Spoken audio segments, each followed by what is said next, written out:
Hello everyone, welcome to TIG talks. आज की video बहुत ज़्यादा इंपॉर्टेंट है, स्पेशली अगर आपको कंपनीज के स्कैम्स पकड़ने हैं, कंपनीज की ट्रिक्स पकड़नी है ना, जो वो आपके साथ करते हैं ताकि आपका इन्वेस्टमेंट डिसीजन उसको जो है मैनिपुलेट कर सके, चाहे अपना रेवेन्यू बढ़ाकर चाहे प्रॉफिट बढ़ाकर। तो इन सबको कैसे पकड़ा जाए, आज की वीडियो टोटली उसके बारे में है। ठीक है, तो सबसे पहली अपनी स्लाइड देखते हैं। सबसे पहले हम ये जानेंगे कि ऑपरेटिंग एक्सपेंस और कैपिटल एक्सपेंडिचर क्या होता है, क्योंकि मैंने आपको दो तरीके बताए हैं जिस तरीके से कंपनीज मैनिपुलेट करती है अपने प्रॉफिट को, अपने रेवेन्यू को, जिससे कि आपका इन्वेस्टमेंट डिसीजन इफेक्ट हो जाता है। तो दो तरीके, डेप्रिसिएशन वाला है और एक ओपेक्स और केपेक्स वाला है। तो पहले ओपेक्स और केपेक्स थोड़ा सा डिटेल में समझ लेते हैं। बेसिकली ओपेक्स क्या होता है, देखना, जो जो खर्चा हमारा डेली ऑपरेशंस में लग रहा है, डेली ऑपरेशंस में हमारा जो जो खर्चा लग रहा है उसको हम ओपेक्स कहते हैं, डेली ऑपरेशन एक्सपेंस। ठीक है, अब चाहे वो सैलरी हो, चाहे वो रेंट हो, चाहे ऑफिस का कुछ जरूरी काम हो, यूटिलिटीज हो, कुछ भी हो, जो जो आपका डेली ऑपरेशन में लग सकता है वो आपका डेली ऑपरेशन एक्सपेंस होएगा। और इसको आप एक तरीके से रिकरिंग एक्सपेंस भी कह सकते हो, क्योंकि देखो, रिकरिंग एक्सपेंस मैं ऐसा क्यों कह रहा हूँ, बिकॉज सैलरी आपकी हर महीने जानी है, रेंट आपका हर महीने जाना है ना। तो ये सब जो है रिकरिंग एक्सपेंस भी कह सकते हैं इनको आप। ये तो हो गया ऑपरेटिंग एक्सपेंस। अब बात कर लेते हैं कैपिटल एक्सपेंडिचर की, कैपिटल एक्सपेंस की, कि एग्जैक्टली कैपिटल एक्सपेंस क्या होता है। ठीक है, अब कैपिटल एक्सपेंस का सीधी सी चीज है। कैपिटल एक्सपेंडिचर मतलब कोई भी ऐसी इन्वेस्टमेंट, कोई भी ऐसा एक्सपेंडिचर जिससे कि आप कोई एसेट खरीद रहे हो और वो एसेट आपको लंबे टाइम तक काम आएगा, तो वो कैपिटल एक्सपेंडिचर है। समझ रहे हो, जैसे कि अपना कोई मशीनरी हो गई, कोई बिल्डिंग हो गई, कोई वेयर हाउस हो गया। इन सब का क्या है कि आप, ऐसा तो है नहीं कि सिर्फ इसी साल यूज करना है, इसी फाइनेंशियल ईयर में यूज करना है, ये आपका लंबे टाइम तक काम आता है। तो इन सबको हम कैपिटल एक्सपेंडिचर की श्रेणी में डालते हैं। अब एक चीज समझना बहुत इंपॉर्टेंट, वो ये है कि जो आपका ऑपरेटिंग एक्सपेंस होता है ना, ऑपरेटिंग एक्सपेंस आपका तुरंत कटता है सैलरी में से। ठीक है, इंस्टेंट कटता है, सैलरी बोल रहा हूँ, प्रॉफिट में से तुरंत कटता है। जैसे मान लो 100 करोड़ का ऑपरेटिंग एक्सपेंस हुआ, तो 100 करोड़ का 100 करोड़ प्रॉफिट में से तुरंत डिडक्ट हो जाएगा। बट कैपिटल एक्सपेंडिचर में क्या होता है, जैसे आपका 100 करोड़ कैपिटल एक्सपेंडिचर हुआ, तो अब आपको देखना है कि जो 100 करोड़ आपने खर्च करके कुछ भी, सपोज मशीनरी खरीदी है, तो मशीनरी की लाइफ कितनी होगी। सपोज उस मशीनरी की लाइफ 10 ईयर्स है, तो आपका वो 100 करोड़ जो है, 100 करोड़ की जो मशीनें खरीदी आपने, वो 10 ईयर्स में डिवाइड होंगे। अब चाहे वो इक्वली भी डिवाइड हो सकते हैं, या फिर वो एज पर यूजेस भी डिवाइड हो सकते हैं, कि किस हिसाब से जिस साल आप ज़्यादा मशीन यूज़ कर रहे हो उतना डाल दो। बट कुल मिला के वो 10 ईयर्स में डिवाइड होंगे। ठीक है, सपोज मान लो कि वो इक्वली डिवाइड हो गए, 10-10 करोड़ जो है ईच ईयर में चला गया। अब इस साल जो है 10 करोड़ रुपए ही डिडक्ट होएगा, 100 करोड़ डिडक्ट नहीं होएगा प्रॉफिट में से। समझ रहे हो, तो ऐसे करके जो है अपना मैनिपुलेट कर देती है कंपनीज प्रॉफिट को। अब अच्छा, एक फ्रॉड के बारे में बात करते हैं। वर्ल्ड कॉम फ्रॉड करके है एक। ठीक है, ये फ्रॉड हुआ था, इंडिया में नहीं हुआ था, दूसरी यूएस में हुआ था। तो इन्होंने क्या करा था, फेक प्रॉफिट्स दिखा दिए थे अपने 3.8 बिलियन डॉलर्स के।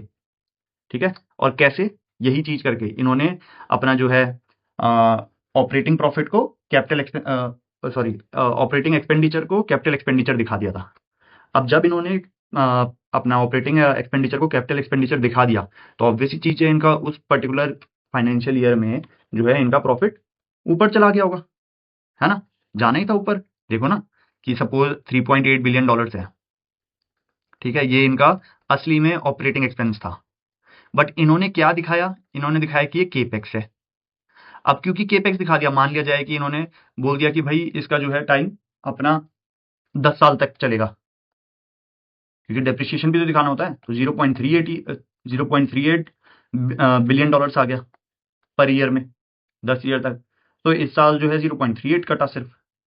ठीक है, तो जो बाकी का बचा वो तो इसमें चला गया, वो प्रॉफिट में चला गया, डिडक्ट नहीं हुआ, क्योंकि प्रॉफिट में, प्रॉफिट मान लो टोटल इसका 5 बिलियन रहा होगा, तो 5 बिलियन में से सिर्फ 0.38 ही जो है डिडक्ट हुआ। जबकि होना क्या चाहिए था, होना 3.8 बिलियन डॉलर्स पूरा डिडक्ट होना चाहिए था, पूरा का पूरा। ठीक है, तो ऐसे करके इन्होंने धोखाधड़ी कर दी, हालांकि वो बाद में पकड़े गए और उसको 25 साल की जेल भी हुई। ठीक है, अब इंडिया का भी एक एग्जाम्पल है ऐसा, सत्यम का एग्जाम्पल है, काफी लोगों को हो सकता है पता भी हो, रामलिंगन राजू करके। बहुत बड़ा जो है, आई गेस इंडिया का सबसे बड़ा स्कैम था ये, इस फील्ड में, मतलब इस टाइप का। इन्होंने क्या करा था, इन्होंने 7,000 करोड़ रुपए जो है फेक कैश दिखा दिया था बैलेंस शीट में। ठीक है, टोटली फ्रॉड था ये तो, हालांकि बट इंडिया में भी हुआ है ऐसा। अब जो आज का मेन मतलब स्लाइड है, वो ये है कि स्पॉट कैसे करा जाए कि भाई कंपनी जो है धोखा कर रही है या सच है ना। ये तीन चीज कैसे पकड़ी जाए, मतलब ये तीन क्या है चीजें। सबसे पहले तो केपेक्स और रेवेन्यू को आप जो है हमेशा कंपेयर करना। अब मान लो कि आपका केपेक्स बढ़ रहा है, सॉरी, केपेक्स जो है आपका बढ़ रहा है, बट रेवेन्यू ये आपका फ्लैट है, ये बढ़ ही नहीं रहा, तो कुछ ना कुछ जो है गड़बड़ है इसमें। क्यों? देखना, कोई भी कंपनी केपेक्स करेगी, मान लो किसी कंपनी ने नए ट्रक खरीदे हैं, नए मशीन्स खरीदी है, नई बिल्डिंग खरीदी है, तो किस रीजन से खरीदी है? कुछ तो रीजन रहा होगा ना, उनको अपना बिजनेस बढ़ाना होगा तभी खरीदा है।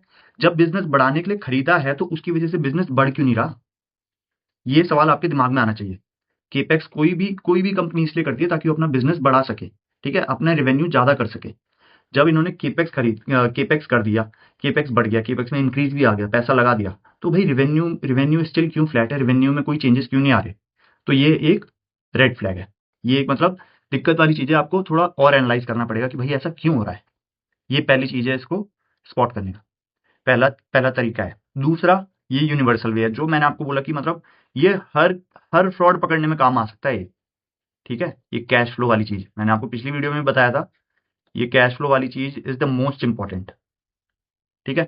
मतलब जो भी रेवेन्यू आ रहा है, जो भी प्रॉफिट वगैरह कुछ भी आ रहा है, वो आपको कैश में नजर आना चाहिए, वो प्रॉफिट। अगर कैश में नजर नहीं आ रहा तो ढूंढो इसका रीजन क्या है, और अगर आपको सेटिस्फैक्ट्री आंसर नहीं मिलता तो उसको छोड़ दो कंपनी को, उसको देखने की जरूरत ही नहीं है, दूसरी कोई कंपनी देख लो, बहुत कंपनियां हैं मार्केट में, ठीक है। नेक्स्ट है कि डेप्रिसिएशन का ट्रेंड चेक करो। अब देखना कि केपेक्स बढ़ रहा है, मान लिया जाए कि केपेक्स बढ़ रहा है, बट डेप्रिसिएशन स्टेडी है, डेप्रिसिएशन फ्लैट है आपका, जैसे पहले था उसी रेट से जो है अपना चला हुआ है, डेप्रिसिएशन एक तरीके से फ्लैट मान लो, ठीक है। तो भाई ये क्या गड़बड़ है? अगर कोई कंपनी केपेक्स करती है, मशीनें खरीदी है, तो भाई उसका डेप्रिसिएशन भी होगा, क्योंकि केपेक्स जो है एक ही साल में तो जाता नहीं है। 10 करोड़ का मान लो कुछ मशीन खरीदी है, 10 करोड़ का केपेक्स करा इन्होंने, तो अब ये 10 करोड़ जो है एक ही फाइनेंशियल ईयर में तो जाएगा नहीं, ये उसकी लाइफ के हिसाब से जो है डिवाइड हो जाएगा। मान लो उसकी लाइफ 5 साल भी है अगर मान लिया जाए, तो हर साल 2-2 करोड़ तो होना चाहिए ना डेप्रिसिएशन। डेप्रिसिएशन 2 करोड़ से तो बढ़ना चाहिए ना, बिकॉज ये जो है ये वाला जो है अपना सीधा पूरा का पूरा उसमें नहीं जा सकता, 10 का 10 करोड़ जो है अपना इसी पर्टिकुलर ईयर में नहीं जा सकता, ये तो डिवाइड होएगा फॉर द नेक्स्ट 5 ईयर्स या 10 ईयर्स, जो भी उसकी लाइफ होगी उस हिसाब से डिवाइड होएगा, तो उस हिसाब से डेप्रिसिएशन भी तो बढ़ना चाहिए। अगर डेप्रिसिएशन नहीं बढ़ रहा है और केपेक्स बढ़े जा रहा है, तो इसका मतलब है कि वो आर्टिफिशियली जो है एसेट की लाइफ को, अपनी मशीन की लाइफ को एक्सटेंड कर रहे हैं, ठीक है। आई होप ये तीन समझ आ गई होंगे रीजन। सेकंड वाला तो खैर पुराना वाला ही रीजन था, वो कैश फ्लो वाला जो मैंने आपको बताया था। टोटल हमने जो है 5 रीजन देख लिए इसके, 3 रीजन पिछली वाली स्लाइड में देखे और 2 रीजन अब वाले में, क्योंकि ये पुराने वाले में कवर कर लिया था, इसको मैं नहीं गिन रहा हूँ, ये वाला और ये वाला नया दिखा हमने। अब नेक्स्ट देखते हैं की टेकअवे क्या है।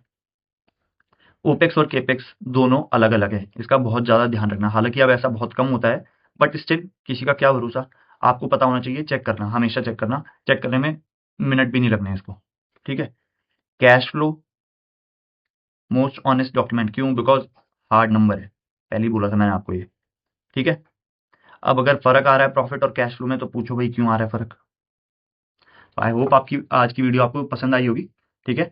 आपको समझ आया होगा कि कैसे कंपनीज की जो है ट्रिक्स को या चोरी को पकड़ना है, और कैसे आप ऑनेस्ट इन्वेस्टमेंट डिसीजन ले सकते हो अपना, है ना, जो कि आपका फेयर डिसीजन रहेगा। तो thank you very much. Video को लाइक करना, सब्सक्राइब करना, शेयर करना, कमेंट करना, थैंक यू।